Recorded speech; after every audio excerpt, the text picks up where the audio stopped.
ஓம் முருகா சரணம். வாழ்க வளமுடன். வெற்றிவேல் முருகனுக்கு அரோகரா. இன்றைய நாள் இனிய நாளாக அமைய எல்லாம் வல்லப்பன் முருகனின் அருள் எல்லோருக்கும் கிடைக்கப் பெறுக. நமது எண்ணங்கள் செயலாக மாறுவது மாபெரும் சக்தியாகும். அது நம்மிடமே உள்ளது என்று அருளப்படுகின்றன. காரணம், இந்த பிரபஞ்சம் நாம் எதை அதிகமாக நினைக்கிறோமோ அதை நமக்கே தந்துவிடும்.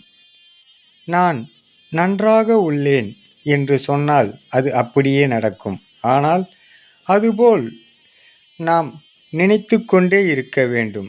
அதன் பிரதிபலிப்பே இங்கு எண்ணம் போல் வாழ்க்கை என்று அருளப்படுகின்றன. அப்பன் முருகன் அருளால் சகலமும் பெற்று வளமுடன் நலமுடன் வாழ எல்லாம் வல்ல தங்க வேலப்பன் அருள் எல்லோருக்கும் கிடைக்கப் பெறுக. முருகனின் மகன் ரவி முருகன்.